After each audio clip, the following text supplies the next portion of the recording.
Go, Jonathan, darling. Great to see you, my friend. How are you? I am wonderful, man. I'm doing incredible. It's a great morning. Yeah, man, really excited to be on here talking with you again this week. My brother from another mother. Yeah. Why are you What so about good, you, mate? man? Huh? Why are you so good? Uh, dude, it's lots of things. This week was an incredibly great week, and just am really excited. I don't know, man. It's just been a good one. Had a good week with the family. Had a good week at work, and it is all types of things. I'm turning on Facebook on my phone. That way, I can help see questions as well. Put that right there. But yeah, man, it's been a really good week, and we can dive into it a little bit. What about you, man? What's the week been like? How are you today? So I have earned these tired eyes. I was just saying to you a minute ago about my back. My back is sore. I feel like I've aged 10 years just by having a sore back. So I am, and we're not getting sponsored for this, but I'm definitely going to go buy one of those Theraguns that you've just talked about. Oh, it like I know. Yeah, we just talked about it. So we bought this thing off of Amazon because they were having a sale on it, and you see advertisements for these Theragun things, these massage guns everywhere, and so I bought one, and I've been so sore. I've been training a lot. I've got a 50-mile race coming up in November, so I've been training a lot more, and running a lot more, and so I asked my wife. We've had it for weeks, and I've used it on my neighbors.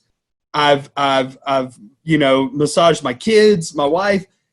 I've not gotten to experience it yet, and except for like I've done my legs myself, and so I was like, babe, like can you do this for me? And so I laid down, and I did, like it felt awesome. Like she turned it all the way up to like the top setting 30, and like she's like grinding on my back. Well, then she hits like my glutes and my hamstrings, Mm. and apparently I'm really ticklish there. They're really ticklish there. And so I have not, and it's probably part of why I feel so good. I have not laughed that hard, just uncontrollably for I think for a while, and I was just laughing my head off, and yeah, I feel incredible right now and ready to go run later. But it was awesome. That's amazing. What I want to acknowledge as well is you posted this week about your grade results. Congratulations, my friend. Thank Hit A you, minus. thank you, Not too thank bad you. for a guy that had all this funk going on about not being, an MBA student and all that. Yeah, yeah, and man, it was interesting.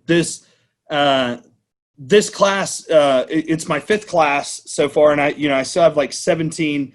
Um, Thanks, Abby. Abby says I appreciate your voice, Jonathan. I appreciate that, Abby. Amen.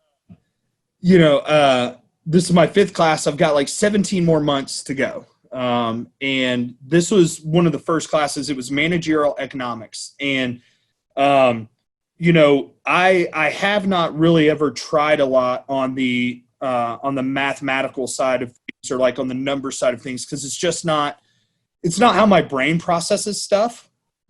I view things very differently. I don't like looking at numbers and all of those things, although that's a part of what I do. Um, and it was a challenging class. It was really hard, and I felt like I wasn't grasping a lot of things. And on our very last project, we had to run these simulations, and I had an 88 in the class, so I had a B, and we had to run these simulations and show our work through different calculations and stuff to get the most profit. We were pretending we were rental car people and renting cars, and we had to get the most profit for a year. And so I ran the simulations, and I did things totally opposite of how the professor said that we were supposed to do them. And then I write this 5-page paper, and I don't show my work at all, which is something he said we are supposed to do. So And here's the thing. It wasn't that I just was like, oh no, I'm not going to do it that way. It's just, I did it the way my brain works, and I accomplished what I wanted to accomplish. And so he says, I'm totally nervous. I've got an 88 and I'm thinking, okay, I can, like, if I can just get like a 70 on this, I can keep a B, because you got to keep a certain grade point average in grad school. And so I submit it. So Wednesday we get our grades, and I got a 93 on the paper. And in the paper, and I had prayed about it. I was like, all right, God, like, here you go. Like, let's just, there you go. And on the paper, it was funny. The professor, Dr. Mulford, he said, well, you didn't do anything really that I asked you to do, but your results were really good. He was like, I'd love to tell you where you screwed up, but you didn't show any of your work like you're supposed to. He said, but you explained your thought process so well in your paper that I was able to fully understand why you made the decisions that you did. So I decided to give you a 93. And so it was just, it was really cool to have that happen. I love that. Congratulations, mate.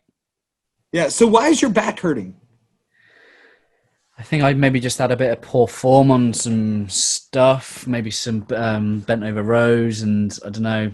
And then I got to a point where I'd probably been sitting in the car too long, and then I went to a chiropractor to fix it, and then I think it's got worse before it's getting better. So, yeah. Oh well. I mean, at least you look good, though. You're biased.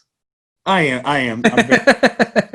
So what is your week been like other than being sore? Give us something. I start out with my team. We did my team. We do huddle calls every Friday where we get together. And one of the things we start out with, and you kind of mentioned it of mine, but we start out with wins. So what's a big win for you this week? Big win for me. Do you know what? I'm doing a little bit of consultancy work with a different police force, and I'm trying to get my head around the fact that they're paying me, right, to do this work, and yet they are almost at every occasion thanking me for the work that I'm doing and the difference that I'm making. And it's just like it's a little bit alien. It's the leadership that we kind of preach and talk about. Don't let any work go unnoticed. But I'm kind of going in with zero expectations. I'm not an employee. I'm doing some consultancy, and they're like, honestly, Ryan, this is making such a difference. We wouldn't be here without you. And I'm like, wow, like this is powerful stuff. And yet, and I try not to be all about it, like, because my old organization didn't do that at all. You know what I mean? And it's just this. Like, wow, this is the real power of the leadership that we talk about. Are you and I know we've talked about it before a little bit. Are you able to accept those compliments without? Yeah. Yes, because I just know that my stuff works. I know that I help people. No more reason than simply because I try and I intentionally, you know what I mean? It's not like by accident. Yeah. And not in an arrogant sense of the way, but it's because I make such an effort to try and make a difference, Yeah. Yeah. No, that's awesome. That's a good win. And it's,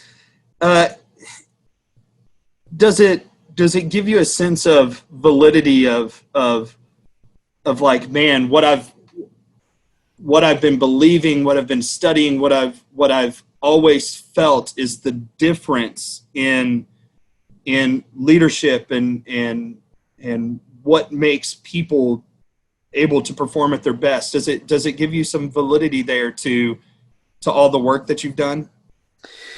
It's one of those things that I feel that sometimes you need to leave your comfort zone to go and... Is it the comfort zone? I don't know. So I shared a post recently about... there's a story about Jesus and his return to Nazareth. And in that story, it talks about the prophet was never really accepted or believed in his hometown. and that's kind of how I felt, really. Like, I've had to just accept that I just need to go and do my stuff elsewhere, because some people that have seen you grow up, that know who you used to be, they probably hold on to this image of who you were, and you growing makes it feel like they haven't. And the scripture finishes up with just, he simply did very few miracles there. It's not like he gave up. It's not, he just didn't use his strengths and his gifts and his miracles for those that just didn't believe in him. He went around, and that's exactly how I feel right now. I feel like I'm serving my face off for people who already believe that I'm able to help them. And the energy is crazy. And isn't that funny? And I'm gonna send you this. I was actually listening to my wife sent it to me on my drive home on Wednesday. I was listening to a sermon by a pastor in North Carolina. His name's Stephen Furtick, and he's young. Your wife shared it, and I was listening to the very sermon last night in the bath because she shared it. Really? The one, I'm not who I thought I was. Uh-huh. And he had a quote in there, and I loved it. It said, "Don't let other people's thoughts determine who you are." Mm-hmm. And it's interesting, even to you, like you're seeing it now. You're like, you mentioned it, like all these people who have seen you grew up, they know your past, they know who you were, and it's interesting that those people don't always see the transformation. Mm-hmm. Or they don't believe the transformation, and how much so that as we have changed, we allow those opinions of other people to almost convince us that that we haven't changed, or we allow it to convince us of who we are. And it's so that was so interesting to me. And the whole message was great, in the concept of, the lady, she thought, so she went, and she felt, she thought, she went, like, and his whole progression there. And I just thought that's so applicable to so many things. Mm. And he also talked in that sermon quite a lot about people being described by their position. Yes. And how that's just irrelevant, or, and how she was described by her illness, and how we had so many labels for who we are or who we think we are. Yeah, I'm the this person, or I'm the out of shape person. Yeah. Or I'm known as a person who always wants to get in shape but never gets in shape. Or I'm the person who wants to be this, and it's so interesting because at Impact Knoxville last year, Dr. James Williams talked about labels, and the way to live. Shout out to Dr. James. The way to live a limitless life is to not allow the labels that others want to put on us to define who we are. Yeah, sure. So I interviewed John Gordon. In his new book, The Garden, he talks about the spiritual warfare that's going on, and he says that if you cut open a brain, you can't find a thought. He says you can't find a thought, so a thought is a very much of a spiritual kind of thing. And he says, would you choose a negative thought? And I guess the majority of people will say, no, I wouldn't choose a negative thought. And then what he says is that your thoughts do not come from you, and that you can get positive, nice, good thoughts from the source, from the light. And then you've got the negative, the doubt, the discouragement, the lies, the distortion is the darkness. And when we can hear that in our minds, we can then separate ourselves from our thought, know that we are not our thoughts. And we can, not today, devil, not today, my friend, yeah. Yep. Well, and even this, Furtick was talking about it, that our thoughts don't choose us. We choose our thoughts. And I forget, there's somebody who's watching this. I think it would be interesting. I think we have 30,000 thoughts a day. If somebody's watching this, because I'm pulling up on Facebook, I want to say that we have 30 something thousand thoughts a day that come into our head. They just come due to sensory perception, or whatever it is, what we see, touch, feel, hear, all those things. But these thoughts are come into our head because of our central nervous system and how we're viewing the world, our perspective on the world. But it's ultimately up to us to choose which thoughts we allow to manifest into feeling, which then manifest into action. That we don't have to choose. We don't have to let thoughts dictate our feelings and our actions. A lot of times we do, because we think, well, I can't control that. That's just how I think. Well, maybe that's because that's how you choose to think. Mm-hmm. You choose that thought, and your thoughts dictate your beliefs and your feelings, which then dictate the actions that you take towards the world. And you asked me about that. You asked me what's like. I've told you I've had such a great week, and before we went live, you were like, "What is that?" Well, so I've been like, just full transparency. There's been a lot of negative thoughts that I've had around like my job and what I'm doing right now, because it's I get frustrated about a lot of things, and so this week I had to travel to my corporate office in Louisville and was having a strategic planning meeting with several of the other guys in leadership in my channel. And, where before I had been speaking negatively about my work. I'd been speaking negatively about my company. I went there with an attitude of, this is going to be an incredible time. I am going to enjoy the time that I get to spend with these men that I really do like and I really do value, and they're great guys. I'm gonna value that time with them. I'm gonna come as a light bringer, and with an attitude of gratitude and just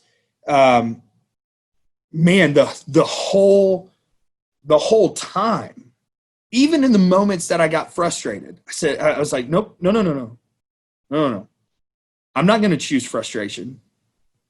And it's funny. My wife and I started the pastor that I met out in Phoenix, him and his wife do like a marriage class type thing that they work with married folks. And so as soon as I got back from Phoenix, not that my wife and I's marriage is in a bad spot at all, but like, I mean, we work out to get healthier. So, and I've always been like, oh no, like we don't need help, but but I was like, okay, no, like, you know what? I'm going to invest in my marriage. So I'll pay the money. We'll do these 5 weeks. Right. I think Danny Silk calls it keeping your love on. Yes. Oh yeah. Kylo, man. Kylo. So we did that. So we started Wednesday. And Pastor Tommy Hunter and his wife, Michelle, they're a great follow on social media too, by the way. Lots of shout outs today. But they said, you need to have an attitude of I get to. He said, and they called me out, and he said, John, if Daring was to be gone tomorrow, right? Not speaking that over, but like she was to be gone tomorrow, you would no longer get to load the dishwasher for her. Mm-hmm. You would no longer get to make the bed for her. Mm-hmm. You would no longer get to go to the grocery store for her. And all of those things that you say you have to do, you wouldn't get to run the vacuum to clean the carpets for her. And all of those things that you say you have to do now, you would wish that you could do them for her. Mm-hmm. And so I went, and so I'd learned a little bit of that when I was in Phoenix. So I went to work this week going, I get to go to my office and be around my coworkers. I get to invest in them from a strategic leadership standpoint. I get to hear their thoughts and their concerns and their frustrations. I get to be a part of fixing that. And man, it really is. It has drastically changed it drastically changed my mentality this week towards that. And it's, like last night, my Alex had football practice and it was raining, and I mean, like no part of me really wanted to go out into the rain and help coach football. What type of football? American football. American football. Yeah. And so, but I said, no, I get to go play in the rain. I get to go and work with my son to get better at this sport that I love so much. And yeah, man, it's just, I mean, we talk about it a lot, man. And I think I lost it for a little bit of how much our attitudes dictate our environment and our atmosphere. And I had not been creating a great atmosphere for anyone that I was around for a while. And, I'm ultimately in control of that thought. I either have to do this or I get to do this. And it's my choice that I get to do these things now. I can't stop looking at your bookshelf. Oh, there's so many things on it. There's so many things. I just started a new one. It Takes What It Takes. Takes What It Takes. Who's that by? Really, really cool book. Yeah, man. Here's one you might like. Start with Why. Yep. I don't know. Have you ever heard of Simon Sinek? Yeah, a little bit. I have. Yeah, Right. yeah. How to Lead When You're Not in Charge. Yeah. It's a really great one. Power Moment. Simon Sinek again. The Infinite Game. Yeah. A Man's Search for Meaning. Ooh, good one. Yeah, man. I got my, it's funny. 5 years ago, I didn't have a single book to my name. I didn't read it all. Mm-hmm. And I tell you what, man, it's What changed?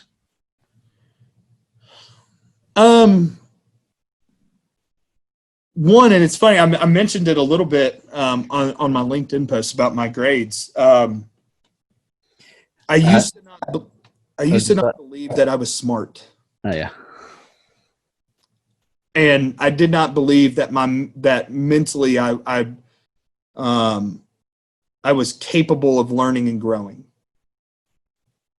But then I kind of became obsessed with like Navy SEALs and high performing military,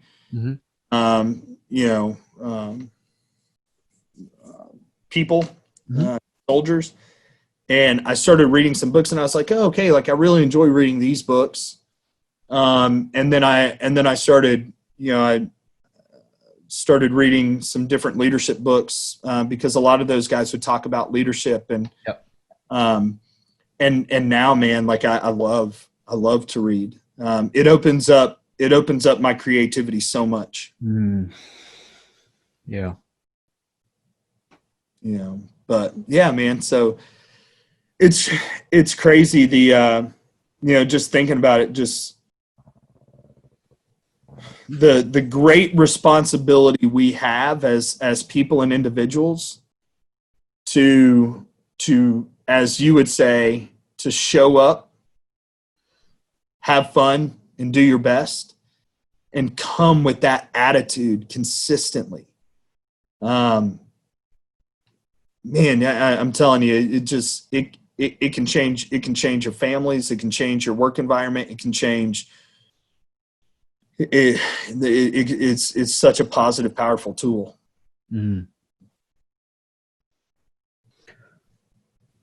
Got a few people watching. I'd love to know what questions they've got for either of us.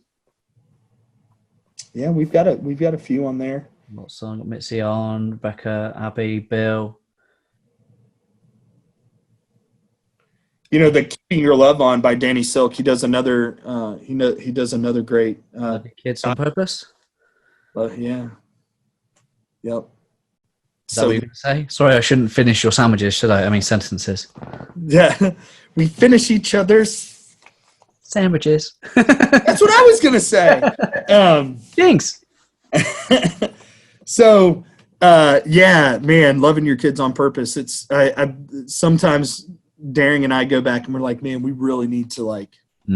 Yo, we hope that this video is serving you well in your heart and in your mind. If you'd like to connect with Jonathan or I, head here for me, head here for Jonathan. And if you've got any questions, make sure you add them in the comments below. Much love, guys. Really need to re-listen to that because it's really easy to fall out of it a little bit, but it's so good. It's so good. Anybody on there, if you guys don't know who Danny Silk is, he's a pastor. He does a lot of stuff, and his Loving Your Kids on Purpose is all based around helping your kids understand the power of choice and being able to empower them so that as we are raising adults, because we're not raising children, as we're raising adults, they feel empowered to make choices and to make the right choices. And understand that going back to even attitude, that it's their choice. It's so powerful. Not easy to implement. No, it takes that time, space, and accountability to, or even the willingness to look and go, oh yeah, I fell short there. Yeah, or even like oh man, I know what choice they need to make. If I just make it for them, it's going to save them a lot of grief. But no, let them make the choice. And then, all right, let me ask you this. So it's interesting. Interesting segue. So we understand that teaching our children the power of choice and how to be responsible for their own choices. It's drastically important. Mm-hmm. But it's really hard. Yep. Where do you think that concept comes in? Hi, Brooke. Hi. How are you? Good. Good. What you snacking on? What are they? Pringles. Pringles. Pringles? You don't like Pringles, do you? Mm-hmm. You know, my daughters love Pringles. We're all going to have a big play date next year, aren't we? Yep. It's going to be fun. Would you like to say anything before you go? Yeah. Practice makes. Progress. Practice makes. Progress. Practice makes. Progress. You're Brooke Hartley and you are? Unstoppable. Unstoppable. Eating Pringles. I love it. Do you want to sit on my lap or are you going to go out now? We're going to Dawlish. You going? We're going to the beach tomorrow. Oh, yay. That's fun. Brooke, I saw a video of your incredible singing in your concert that you put on. What looked like in your living room. Yeah. Is that where you were at? What were you singing? Rise like a... Rise like a phoenix. Real mouthful. Can you sing it now? Got 10 seconds? Rise like a phoenix out of the ashes, the ancient revolution you are once are transformed, once are reborn.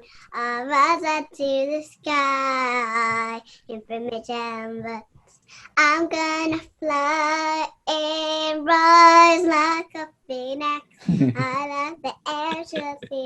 I love it. There you go. Done? Mm-hmm. Fantastic. Thank you. You say bye now. Bye. I love it, Brooke. Yeah. Right, see you in a bit, baby. Bye. You shut the door for me. Oh. I love you too. Abby asked a question. Any tips for engaging the kids with mindset?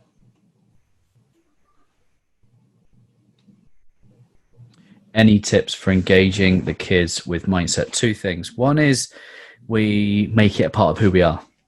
So I remember saying to Corey this essence of who a Hartley is, like redesigning, reshaping, kind of my association with like upbringing and the name Hartley and father. And so I've really been conscious with my parenting to rebrand, recreate what it means to be a Hartley. And I just had this sense of we're Hartleys and we help people. And again, Corey was trying to get his shoes on for school at the start of the day once. And I, again, like empowering him to do it himself. It's like a case of, no, come on, buddy, you do it. You stick your shoes on. You're perfectly capable. You don't rely on me to help you. And he turns around and goes, Dad, we're Hartleys and we help people. So I think there's an element there around the mindset is linked to this sense of identity. Call it culture if you like. This sense of who we are at our core. And then secondly is you got to try and make it as fun as you possibly can. Got to try and make it fun. Like when I just did it then, practice makes progress. Try and make it fun. And yeah, that's kind of double end of the spectrum, identity and fun. What about you? Oh, well, one, so it's interesting. So in our sessions with Pastor Tommy and his wife, Wednesday night in our first session, he said, we need to live by the mantra, Team Darling. And it's funny because it immediately made me think of you. And that we are one, we are a team. And he was specifically talking about it with my wife and I, and that we are two individuals who, and most of the time in marriages, we're people who try to live two individual lives. Like we try to be two individuals versus we know that when we get married, we become one. And if you're one, but you're trying to be two, you're creating divisiveness. And so you need to be one. Yeah. But got that as the entire family as well. Like you and I both have had legacies in our lives that have passed down not the most positive feelings when it comes to who we are, who our family is. And that by saying Team Darling, I love the way you put it. You get to rebrand what it means to be a darling. And in Pastor Tommy's words, he said, I get to create a new legacy. To create a new legacy of what it means to be a darling. And that the story that has been lived out thus far is over. And we get to start a new story. And I think that's incredibly important, especially when, knowing the background of Alex and him moving in with us and those types of things and the story that has been told so far. Like we're July 29th or August 29th, we're doing a gotcha day for Alex and a party to celebrate the 1 year anniversary of him becoming a part of our family. And the day we got him, so it's his gotcha day, and so we're celebrating that. But I agree. I think it's the deciding of who you are as a family unit and what it means to be within that family unit. That rebranding, like we are Hartleys and we help people. The darlings, that's something that I've been thinking about a lot this week. What does it mean to be a darling? And one of the things that I say to my kids a lot is I don't expect perfection. No one can be perfect. I don't expect perfection, but I expect effort. Yeah. That we should give effort in everything that we do. Yeah. And this is something that, when you're a parent, for me, around that culture and environment, it's unwavering. So for me, Lisa sometimes thinks I'm a bit kind of too, and I need to chill out sometimes. But if Corey does not give his best on Crash Team Racing, like Mario Kart, if he loses and he gives up, I'm like, mate, that is not who we are. That is not what we do. And Lisa might look at that and go, it's a computer game. Whereas I'm just dealing with this sense of this attitude of a human being that says, if you're not winning, but you're doing your best, that is, and almost try and big it up as big as winning, because I'm not interested in winning. I think winning is the end result of, but if you're going to cry because you're coming second, mate, because your dad has kicked your backside, because again, and here's the other thing, I'm not competitive, But I believe in hard work, and I believe in the fact that when Corey and Brooke ever beat me, they'll have earned it. And that might seem over the top. It might seem ridiculous, but that's just This guy. Mate, see, take care. Good to see you. But that's it. That is it for me. And it's about character. It's about human being. So Richard Branson was asked about his legacy, and he was asked about his legacy of Virgin and all the things that he'd done. And he said, my legacy will be by judging me by the quality of my children. Yep. It's last night we had our first American football practice, coming back from COVID, and it was helmets only last night. And so none of these kids have ever played with helmets, most of them, Alex especially. And we've got one coach on our team. He's our defensive coach. I think he thinks he's coaching in the NFL. Very intense for U9, kids, third graders, And so we get there, Alex gets his helmet on, and we go out to the warm-up line, and Coach John is like, well, let's go and run when I say it's ready, and he's like, he's coaching Tennessee, college football. And Alex turns around, runs straight back to me,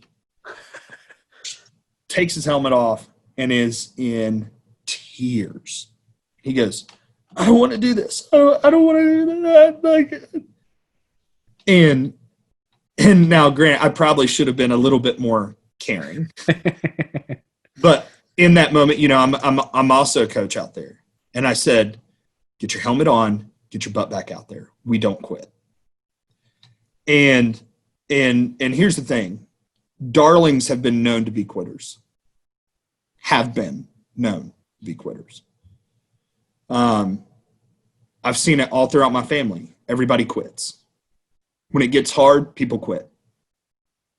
And that is one of those chains that is no longer attached to our family and who we are. Because I don't care how hard it gets, we don't quit. And last night we, and it's interesting, probably about 20, it was a 2-hour practice, about another 20 minutes later, Alex came up to me, he goes, I love this. Right? The joy and the love and the excitement is always on the other side of adversity. It's always on the other side of what scares the ever living hell out of us. But for Darlings, many of us never made it past what scared us or challenged us. And, I did, I was just like, no, bro, we don't quit. Get your butt back out there. And then even at another point in the practice, at the end of practice, we had them play a game, sharks and minnows. I don't know if you know what sharks and minnows are. And Alex fell, and he gets up, and he's again in tears because he felt like he said he hurt his wrist. Now, again, it's because I know my kids, right? Mm-hmm. It more was a pride than it was a my wrist actually hurts thing. Yeah. So he comes walking up, and he started walking over to me, and again, I'm in the midst of practice with 21 other children, and I said, nope, go get on the line and get ready to go. Go. And it's totally different than how my wife would. Well, I don't know. Daring's pretty tough. She would probably do the same thing, but it's not a lack of compassion. Because I believe the same thing you do. If it is that I want them to learn that you can push through so much more, and you have so much more to give than what you give yourself credit for. And that you can handle so much more. And after practice, I came up to him and I was like, hey, bud, I'm so proud of you. How's your wrist? How are you doing? Like, and he was fine. And I was like, I'm so proud of the way that you pushed through. See, we often coddle the challenge when we should be celebrating the overcoming. Mm-hmm. And that's always my focus is I know that it's going to be hard, but we are going to celebrate like crazy once you overcome it. Mm-hmm. The effort that you put into overcoming it. Yeah. You know, and that's the mindset that I try to instill in my kids is that, look, this is who we are. This is how we operate. We don't give up. We don't give in. We always push hard and we always give effort. And that it doesn't matter what the outcome is. I don't care what the outcome is. I care how much effort you put into trying to achieve the outcome that you want. Mm-hmm. I love that. I love that. Should we wrap it up? Sure. Spiders and flies. I don't know what that means, Bill. It's another version of sharks and minnows. Oh, spiders and flies. I like that. That's good. Yeah, let's wrap it up. What's your takeaway from this conversation? What do you want to leave the people with for the next week? So you and I came on this conversation completely unstructured, and I think this plays out two things. One is the value in connecting with good people, and you just never know where the conversation might take you, but it's all positive and inspiring in some way with good reflection. And then secondly is we've brought other people into that, and it's enabling, even just in the intention. I think it's just simple. This word intention, we've set the intention to have a good conversation. We don't really know where it's going to go. People have joined, they're going to benefit from that too. And I think if people can go out with the same level of intention to seek out good conversation with good people, share that with other good people, then who knows where that might take us? Who knows what thoughts that might generate? Who knows what connections now might happen as a result of some of those comments and people joining this stream? Yeah, I love that. You're a wordsmith. You just don't hear very many English accents. Well, you just say some things sometimes, and I'm just like, man, like you just like I love that. I love the idea of like stop trying to go out and make every interaction planned. Yeah. Go out with the intention of connection. And it's interesting. I'll say this, and this is what I learned. There's a difference between communication and connection. Right? Yep. What do you think the difference is? Well, so someone cuts you off in the car park to steal your parking space, right? Car park, that's what you call it, right? Your parking lot. In your parking lot. Somebody scoots right in front of you and takes your space in the car park. This is communication. It's not positive communication. Bethan Laker is very familiar with that form of communication. Yes, I've received it from Bethan. But that's communication. Communication can be positive and negative. Connection is always going to be positive. Connecting with someone is always going to be positive. And when you connect with someone, you take that relationship, that interaction to a whole different level. And, I would think, to your point, I would say when you go out with that intention to connect with people, you will be amazed at what relationships and how you'll grow and how you'll grow with others.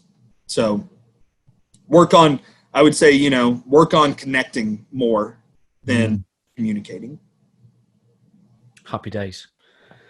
Love you, man. Abby says that she could listen for hours, and I think you and I could talk for hours, but we're gonna be physically meeting up in person when COVID allows, aren't we? I'm gonna come across, hopefully with the family in springtime.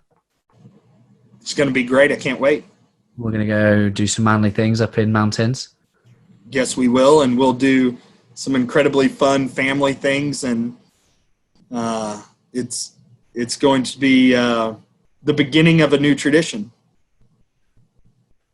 Then you can come here and watch the rugby. I look, my dream, and it will come to reality. My dream has always been to come to England, to visit London, obviously now come to Bath, and go to a soccer match or a football match. It's been my dream forever, and I want to have a beer at a good pub, and then I want to go watch a football match, and I don't even care about sightseeing. Like, yeah, we go see Big Ben or we go see whatever. Like, okay, that's great. I just want to go and be in, and I want to play some rugby, Bill. Yes, because I'm telling you, I want to hit and get hit by some people. So that's my dream, man. So it's sure you could do it without those pads on. I'll be perfectly fine. Amazing. The other thing I didn't really pick up for you was this: you're preparing for a 50 miler. Tell me what's on your soundtrack. Oh, so it's interesting. It's several different things, but what I've been playing a lot more worship music lately. Yep. And I take my headphones out while I'm running through the woods, and I just have my music playing. There's also and Bill, this one's for you, bro, because I believe you're a champion. There's Billy Allsworth or Allswood, and I'll share it. He's kind of like a motivational speaker, but he has a song on his album. It's not really a song because he's just speaking, called "Arise, Champion." If that won't get you fired up, like, Bill, listen to that next time you go play rugby. You listen to that and you're going to be unstoppable, and you'll love it too. Did you know that Stephen Furtick's got about 3 or 4 tracks like Fearless Motivation style? Do It Again is one of them on there. I'm stronger. I'm faster. Oh, I love it. Yeah. So if you like that, Billy Allswood, Arise, Champion. And you'll hear that thing. He'll say, "Arise, Champion." That's what I listen to when that is my alarm clock on my phone when I wake up in the morning, is "Arise, Champion." Happy days. Seems very apt and fitting. Guys, girls, thank you so much for your time coming and spend it with Jonathan and I again. We enjoy doing this. Hopefully it was useful.